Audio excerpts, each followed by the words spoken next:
바로 원칙 기반 협상입니다.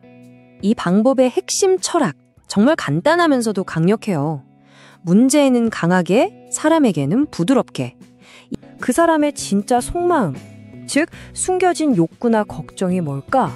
이걸 파고들어야 한다는 거죠. 억지 부리면서 힘겨루게 할 필요가 없어지는 거예요. 이 협상이 만약 깨졌을 때 내가 할 수 있는 최선의 다른 선택을 말하는 겁니다. 안녕하세요. 여러분의 성장과 함께하는 넥스트라인입니다. 오늘은 누구나 한 번쯤 부딪히는 주제, 바로 협상의 기술에 대해 이야기해 보려 합니다. 연봉 협상, 고객과의 미팅, 혹은 일상 속 대화까지. 협상은 이기는 기술이 아니라 서로의 이해를 찾아가는 과정이죠. 이번 영상은 그 핵심을 짚어주는 3가지 주요 소스를 기반으로 정리했습니다.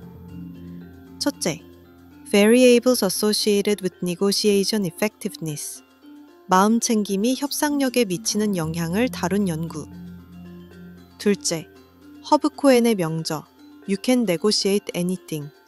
모든 대화가 협상임을 일깨워주는 실전 고전. 셋째, 류재현 변호사의 나의 가치를 높이는 협상 솔루션. 직장인에게 꼭 필요한 실전 연봉 협상법이 담겨 있습니다. 이 3가지 핵심 자료를 노트북 LM에서 요약해 가장 중요한 통찰만 정리했습니다. 그럼 함께 보시죠. 복잡한 개념의 핵심만 쏙쏙 뽑아드리는 시간입니다. 오늘의 주제, 바로 협상인데요. 자, 이걸로 한번 시작해볼까요? 혹시 협상 때문에 완전히 진이 빠져본 경험 없으신가요? 아마 다들 한 번쯤은 있으실 거예요. 정말 그렇죠? 보통 우리가 생각하는 협상 방식은 딱 2가지인 것 같아요. 하나는 무조건 이기려고 드는 강경파, 다른 하나는 갈등이 싫어서 그냥 져주는 유화파. 근데 사실 어느 쪽을 선택하던 결국엔 찜찜하고 손해보는 느낌, 지울 수가 없죠. 그런데 만약에 이 2가지 말고 제3의 길이 있다면 어떨까요? 오늘 바로 그 얘기를 해보려고 합니다. 예스를 이끌어내는 협상법이란 책에서 제시하는 훨씬 더 현명한 접근법에 대해서 말이죠. 자, 그럼 먼저 우리가 왜 협상에서 그렇게 힘들어하는지 그 주범부터 한번 밝혀보겠습니다. 그 이름은 바로 입장 흥정입니다. 이게 뭐냐면요, 우리가 흔히 생각하는 그 밀당 있잖아요. 각자 자기 입장만 딱 정해놓고 한치도 물러서지 않으려고 버티는 거, 바로 그겁니다. 핵심은 이거예요. 이런 식의 협상은 결국 서로 자기 주장만 내세우게 만들고 때로는 상대를 속이려고까지 하죠. 그러다 보니 시간은 시간대로 끌고 결과는 좋지 않고, 뭐랄까 처음부터 잘못된 게임이라는 겁니다. 아주 유명한 예시가 있어요. 바로 미국이랑 소련이 핵실험 금지 조약을 두고 벌인 협상인데요. 미국은 1년에 10번은 현장 사찰해야 한다. 소련은 아니 3번 이상은 절대 안 된다. 이렇게 횟수만 가지고 몇 년을 싸운 거예요. 진짜 웃긴 건 정작 그 사찰을 할 때 뭘 어떻게 할 건지에 대해서는 아무도 얘기하지 않았다는 거죠. 완전히 핵심을 놓친 겁니다. 자, 그럼 이렇게 비효율적인 입장 흥정이라는 덫에서 빠져나올 방법은 없을까요? 있습니다. 이제 그 탈출구를 소개해 드릴게요. 바로 원칙 기반 협상입니다. 이 방법의 핵심 철학, 정말 간단하면서도 강력해요. 문제에는 강하게, 사람에게는 부드럽게. 이 한 문장에 모든 게 담겨 있습니다. 이건 그냥 협상 기술 몇 개 바꾸는 수준이 아니에요. 아예 게임의 판 자체를 바꾸는 겁니다. 누가 이기나 싸우는 게 아니라 어떻게 하면 우리 둘 다 만족할까 함께 답을 찾아가는 과정으로요. 자, 그럼 이 현명한 협상법을 어떻게 실천할 수 있을까요? 아주 중요한 4가지 기본 원칙이 있습니다. 지금부터 하나씩 살펴보죠. 첫 번째 원칙, 사람과 문제를 분리하세요.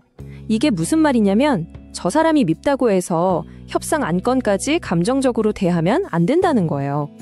사람 문제 따로, 실제 문제 따로 이렇게 딱 나눠서 생각해야 합니다. 2번째, 입장이 아니라 이해관계에 집중하는 겁니다. 상대방이 이거 해줘 라고 말하는 건 표면적인 입장일 뿐이에요. 그보다는 왜 저걸 원할까? 그 사람의 진짜 속마음, 즉 숨겨진 욕구나 걱정이 뭘까? 이걸 파고들어야 한다는 거죠. 이 도서관 창문 이야기가 정말 좋은 예시예요. 한 명은 창문을 열자고 하고 다른 한 명은 닫자고 싸우고 있었죠. 열자 닫자는 입장 싸움이에요. 그런데 현명한 사서는 이들의 진짜 이해관계를 봤습니다. 한 명은 신선한 공기가 필요했고 다른 한 명은 외풍이 싫었던 거죠. 그래서 어떻게 했을까요? 옆방 창문을 열어줬어요. 그랬더니 두 사람 다 만족했죠. 바로 이겁니다. 세 번째 원칙은 상호 이익을 위한 대안을 많이 만들어내는 겁니다.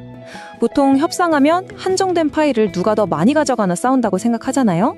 그러지 말고 일단 둘 다 만족할 만한 선택지를 막 던져보면서 아예 파일 자체를 키울 방법을 고민하는 거예요. 결정은 그 다음에 해도 늦지 않습니다. 그리고 마지막 네 번째, 객관적인 기준을 고수하는 겁니다. 내 생각엔 이래가 아니라 시장 시세가 이렇습니다. 전문가 의견은 이렇습니다처럼 누가 봐도 공정하고 합리적인 기준을 들이대는 거죠. 그러면 서로 억지 부리면서 힘겨루게 할 필요가 없어지는 거예요. 자, 그런데 이런 생각이 드실 수 있어요. 상대방이 나보다 훨씬 힘이 세면 어떡하지? 예를 들어 회사랑 연봉 협상을 한다거나 할 때요. 맞습니다. 아주 현실적인 걱정이죠. 이제 그 문제에 대한 해법을 알아보겠습니다.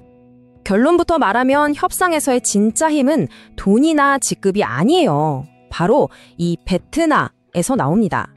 베트나가 뭐냐면 이 협상이 만약 깨졌을 때 내가 할 수 있는 최선의 다른 선택을 말하는 겁니다. 일종의 플랜 B죠. 여기 보시면 그 차이가 확 느껴지실 거예요.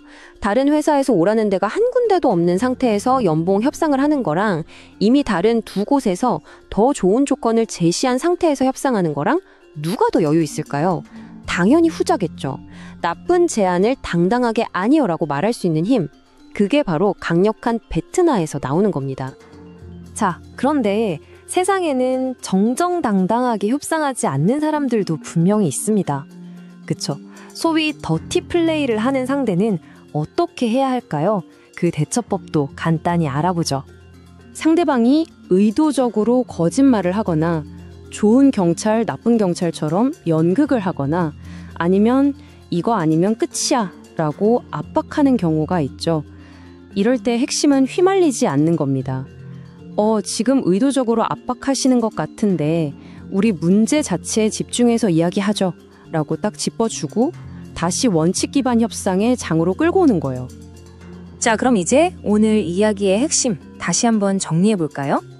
결국 이 원칙 기반 협상법이라는 건 단순히 이기는 기술이 아니에요. 서로 입장을 내세우며 싸우고 상처받는 소모적인 과정을 함께 문제를 해결하는 효율적이고 현명한 과정으로 바꾸는 그런 방법론인 거죠. 더 이상 불리한 게임의 룰을 그대로 따를 필요가 없습니다. 이제 여러분은 그 게임의 판 자체를 바꿀 수 있는 아주 강력한 도구를 손에 쥐게 된 거니까요. 더 깊은 내용은 고정 댓글의 노트북 LM 소스 페이지에서 확인해 보세요.